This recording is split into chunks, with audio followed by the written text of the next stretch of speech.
Hello, जय हिंद, नमस्कार साथियों। मैं रोहित आप सभी का एक बार फिर से हार्दिक स्वागत करता हूं आपके प्यारे से चैनल टारगेट गुरुकुल पर। साथियों, बीए का एग्ज़ाम 16 जुलाई को है। जैसे कि आपको पता है कि 16 जुलाई को आपका बीए का एग्ज़ाम है और उसी के लिए ये हिंदी के क्वेश्चन हैं, क्योंकि इसमें से 10 मार्क्स का हिंदी आता है। कितने मार्क्स का आता है? 10 मार्क्स का हिंदी आता है। तो मैंने इसी के ऊपर आपके लिए एक मॉडल पेपर बनाया हिंदी का। मैं आपको बताऊंगा कि कैसे प्रश्न उसमें आते हैं और कैसे आपको हल करना होता है। थोड़ा सा माफ़ी चाहेंगे कि आवाज़ कम आ रही होगी, तबीयत ख़राब है, इसके लिए ये क्लास अर्जेंट में रखा गया है। जो 9 PM पर आपका क्लास था उसको रिकॉर्डेड फॉर्म में मिल जाएगा, लाइव क्लास नहीं हो पाएगा, ठीक है। थोड़ा सा तबीयत अगर सही होता है तो कल सुबह आपका क्लास लगा देंगे। डोंट वरी, आपको इतना कंटेंट प्रोवाइड करा दिया, प्लेलिस्ट को फॉलो कर लीजिए, बहुत तगड़ा कंटेंट है मेरे भाई। वहाँ से काफ़ी क्वेश्चन आपको देखने को मिल जाएंगे। तो ये पहला प्रश्न है, आमरण में कौन सा समास है? पहली बात तो सर थोड़ा समास के बारे में बता दिए। समास का मतलब होता है किसी चीज़ को संक्षिप्त करना, ठीक है। अगर इसका अर्थ कोई पूछता है तो इसका अर्थ होता है संक्षिप्त करना, संक्षिप्त करना, ठीक है। क्या अर्थ होता है संक्षिप्त करना? जैसे आपको पता होगा, राजा का पुत्र, ये क्या है? ये समास विग्रह है। क्या है सर? समास विग्रह, मतलब अलग अलग कर दिया, समास का अलग कर दिया, तो ये क्या है? समास विग्रह है। लेकिन अगर सर इसका समास बनाएंगे तो क्या बनेगा? तो मेरे भाई याद रखना है, इसका समास बनाएंगे तो क्या बनेगा? राजपुत्र बनेगा। क्या बनेगा? राजपुत्र बनेगा। तो आपने क्या देखा कि जो बड़ी चीज़ें होती हैं उनको छोटा कर देना, यानी कि संक्षिप्त रूप को हम क्या कहते हैं? समास कहते हैं, ठीक है। तो इसमें पूछ रहा है कि आमरण में कौन सा समास है। थोड़ा और बात कर लेते हैं समास के ऊपर ही। अगर हम समास तक आए तो समास 6 प्रकार के होते हैं। कितने होते हैं? समास 6 प्रकार के होते हैं। सर कितने होते हैं? 6 प्रकार के होते हैं, ठीक है। कौन सा होता है? जैसे आपको दिख रहा हो, अव्ययभाव, तत्पुरुष, कर्मधारय, द्विगु, द्वंद्व, ठीक है, द्वंद्व और बहुब्रीहि। कितना? बहुब्रीहि। ये 6 समास के भेद होते हैं, याद रखना, ठीक है। आई थिंक मतलब सारी चीज़ें क्लियर हो गई होंगी आपकी। अब इसमें पूछ रहे आमरण में कौन सा समास है। मैं भाई देखो, जो आ क्या है? अव्ययभाव है। आ लगा हो, भर लगा हो, ठीक है, भरसक लगा हो, आमरण लगा हो, ये सारी चीज़ें क्या होगी? तो आमरण मरण तक। कहाँ तक? इसका अगर संधि विच्छेद वो क्या है? समास विग्रह करेंगे तो क्या होगा? मरण तक, ठीक है, मरण तक। और इसका सही उत्तर हो जाएगा अव्ययभाव समास है। ये कौन सा समास है? अव्ययभाव समास है। आइए थोड़ी सी और चर्चा करते हैं कि क्या क्या मतलब इनमें आप लोग जानकारी और ले सकते हैं, ठीक है। चीज़ें अगर समझना है तो मेरे भाई बता देना कमेंट बॉक्स के माध्यम से। लाइव नहीं हो पा रहा है, इसके लिए माफ़ी चाहते हैं। रिकॉर्ड इसलिए कर देते हैं क्योंकि रिकॉर्ड में अगर कोई दिक्कत भी होगी तो कट पेस्ट लग जाता है, ठीक है। तो आमरण का याद रखिए, क्या होगा? मरण तक। सर अव्ययभाव में आपने बताया क्या होता है? इसमें प्रथम पद अव्यय होता है। क्या होता है? अव्यय होता है। अव्यय 22 होते हैं मेरे भाई, याद रखना। कितने होते हैं? अव्यय 22 होते हैं, ये याद रखना। यहाँ पर आपका एक तत्पुरुष समास है मेरे भाई। तत्पुरुष समास में क्या होता है? सर तत्पुरुष समास के भी अन्य भेद भी होते हैं, जिसमें कारक के बारे में आपने पढ़ा होगा। किन के बारे में? कारक के बारे में पढ़ा होगा, ठीक है। जैसे कर्ता ने कर्म को करण से,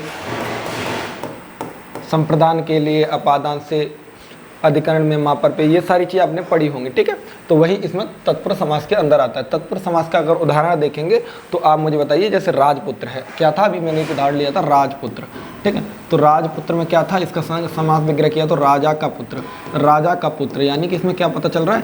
संबंध कारक है। का शब्द का क्या है? संबंध बता रहा है कि जो लड़का है वो किसका पुत्र है? राजा का पुत्र है। जहाँ पर संबंध आ जाए, जैसे आपको देखेंगे घुड़सवार, तो घोड़े पर सवार है, बंदा किस पर सवार है? घोड़े पर। तो घोड़े और व्यक्ति का संबंध बता रहा है, तो वहाँ पे भी ये समास होते हैं, ठीक है। समास जब आप अच्छे तरीके से वीडियोस को पढ़ोगे तो समझ आ जाएगा। फिलहाल मैं हिंदी नहीं पढ़ाता, लेकिन आप लोगों के लिए पढ़ा रहा हूँ। द्विगु में अगर बात करते हैं तो द्विगु में क्या होता है? सर इसमें संख्यावाची होती है। चीज़ें क्या होती है? संख्यावाची होती है। क्या होती है? संख्यावाची होता है प्रथम पद। जैसे आपने देखा होगा पंचतंत्र, पंचतंत्र किसकी बुक है? विष्णु शर्मा की है ना सर, पंचतंत्र। तो याद रखना। तो पंचतंत्र में क्या है? 5 तंत्रों के बारे में बात करें। जैसे आपने तिराहा देखा होगा या चौराहा देखा हो, तो तिराहा यानी कि 3 राहों का समूह, यानी कि 3 राह आकर वहाँ पर टकरा रही होती है, तो उसे तिराहा कहते हैं। तो याद रखना, द्विगु समास की बात है। यहीं पर हम कर्मधारय की बात करें तो मेरे भाई क्या होता है? कर्मधारय में क्या होता है? जैसे कर्मधारय, जैसे आपका नील कमल है, तो नीला है कमल, यानी कि कमल की विशेषता बता रहा है।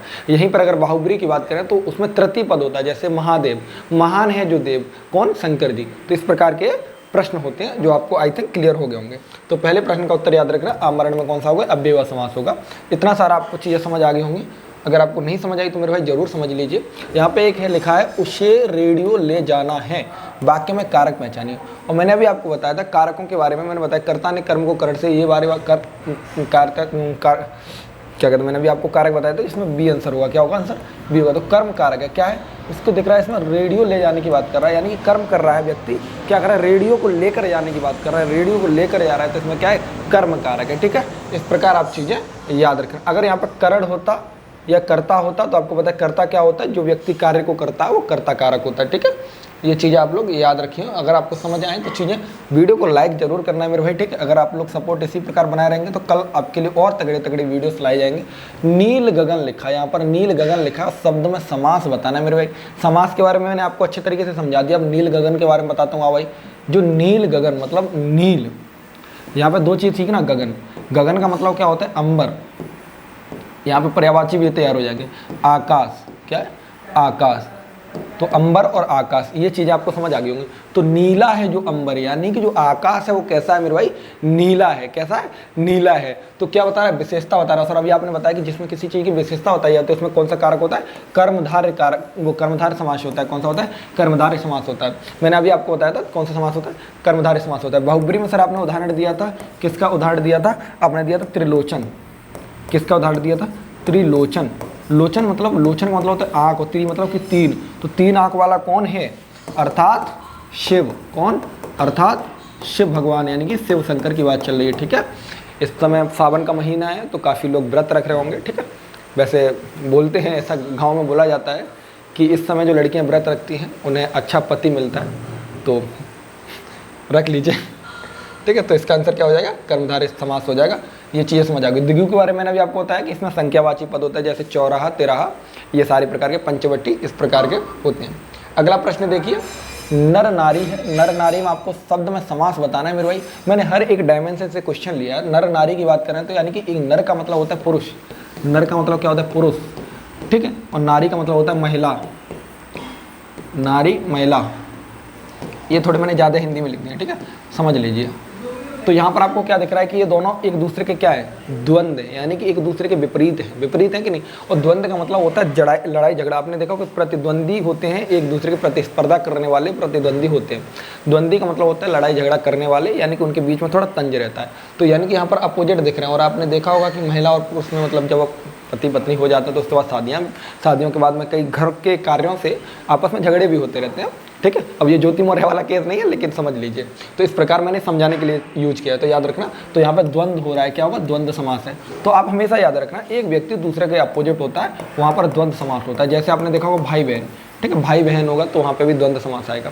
ठीक है, कई लोग कहते हैं कि सर इसको लगाने से हम समास को पहचान सकते हैं, यानी कि आपका जो हाइपर मार्क लगा रहता है उससे हम बता सकते हैं कि इसमें द्वंद्व। भाई ऐसा कुछ नहीं होता। कई जगह आपको ये भी क्या कहते हैं, जैसे आपको जो अव्ययभाव समास था उसमें मिल जाता है। तो इससे मत पहचानना मेरे भाई, अर्थ निकाल लेना और उसका एक पूर्ण अर्थ निकलेगा तो आप समझ जाओगे। यहाँ पर आपको तत्पुरुष के बारे में पता ही है क्या होता है, इनके बारे में जैसे बहुब्री के बारे में मैंने बता ही दिया। तो चीज़ें याद रखना, इसमें द्वंद्व समास है।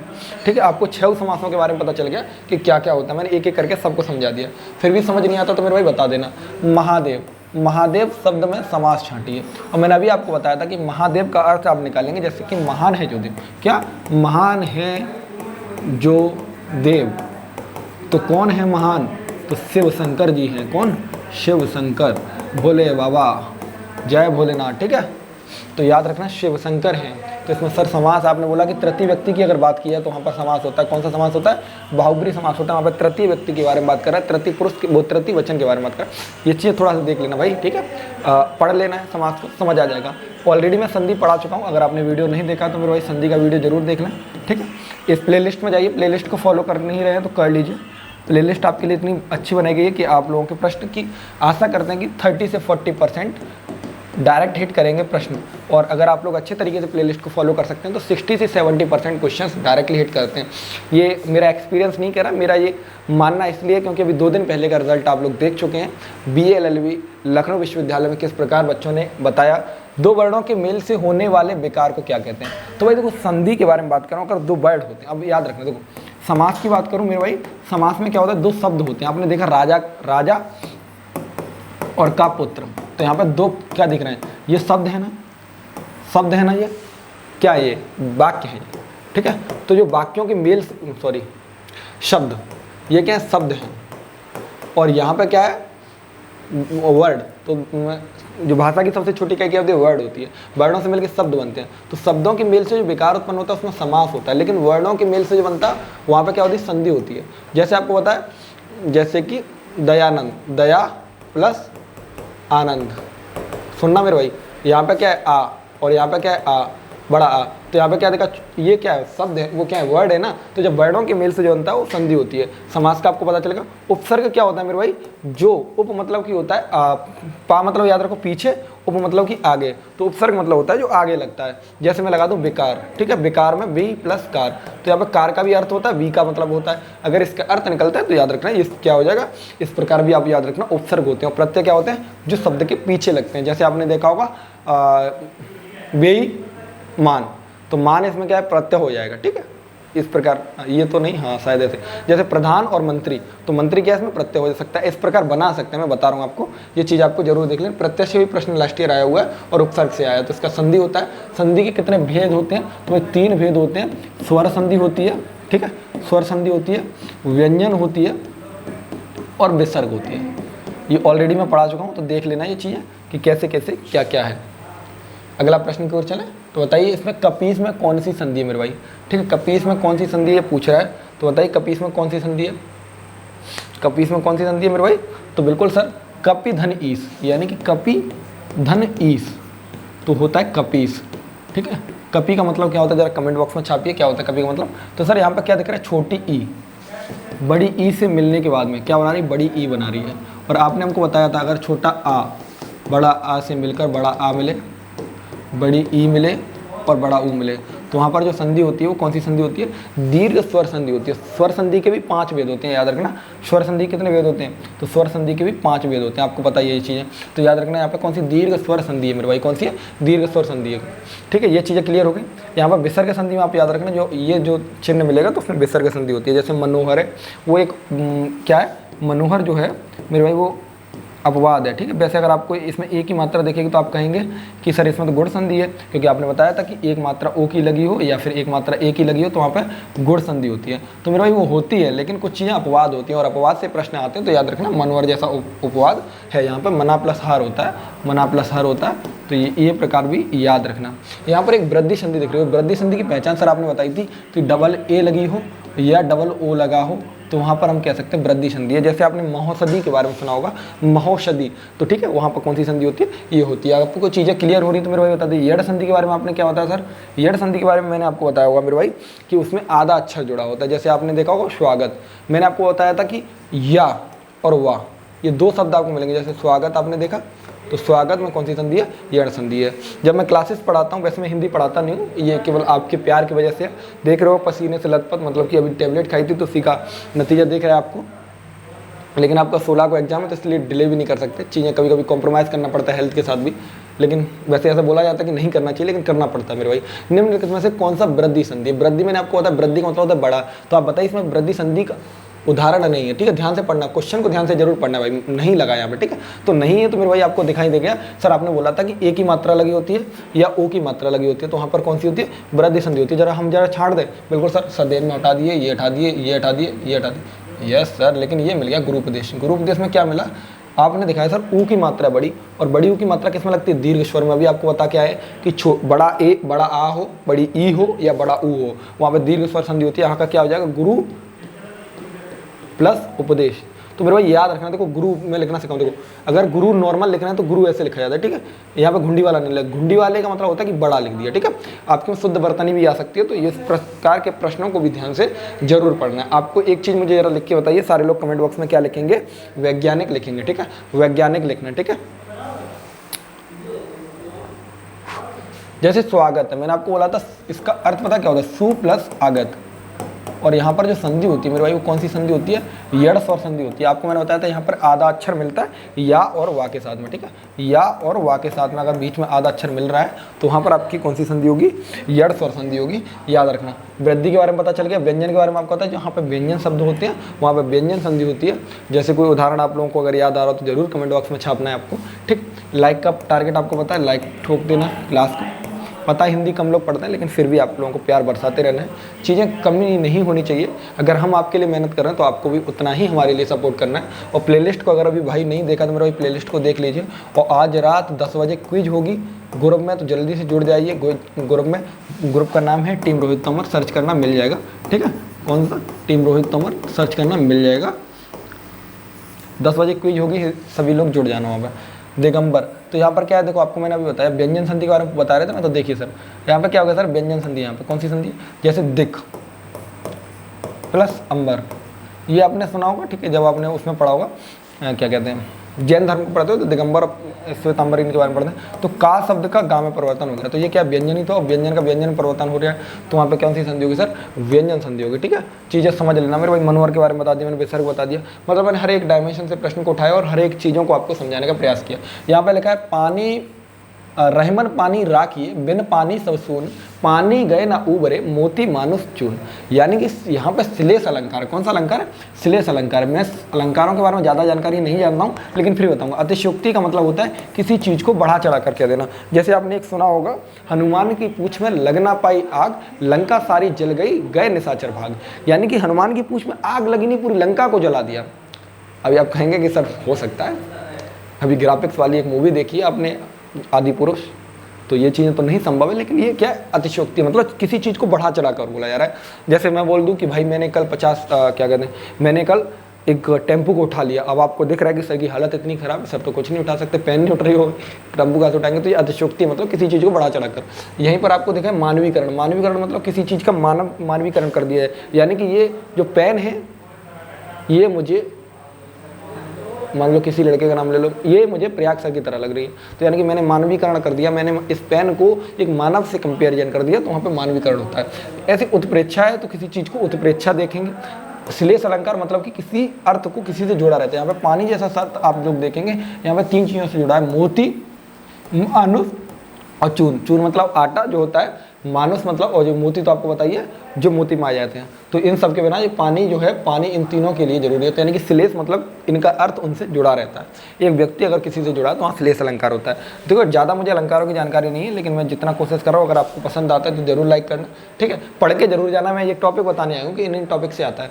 यहाँ पर एक चीज़ लिखा है, शब्द और अर्थ में जिस विशेषता से काव्य में श्रृंगार होता है उसे अलंकार कहते हैं। यानी कि किस काव्य की शोभा को बढ़ाने वाला कौन होता है, अलंकार होता है। अलंकार का मतलब आभूषण होता है मेरे भाई, ठीक है, याद रखना, ऑर्नामेंट्स।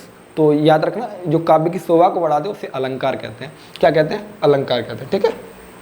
अगले प्रश्न की ओर चलिए। हिंदी में व्यंजन वर्णों की संख्या कितनी है, और ये प्रश्न आपसे पूछा गया, तो इसका अगर इस ऑप्शन के हिसाब से देखेंगे तो 33 आंसर हो जाएगा, 33 हो जाएगा। यहीं पर आपसे अगर स्वरों के बारे में पूछ ले मेरे भाई, क्या पूछ ले, स्वरों के बारे में पूछ ले, तो जल्दी से ऑप्शन में छाप दीजिए। ये प्रश्न लास्ट ईयर DDU 2021 के एग्जाम में था, DDU 2021 के एग्जाम में था, ठीक है।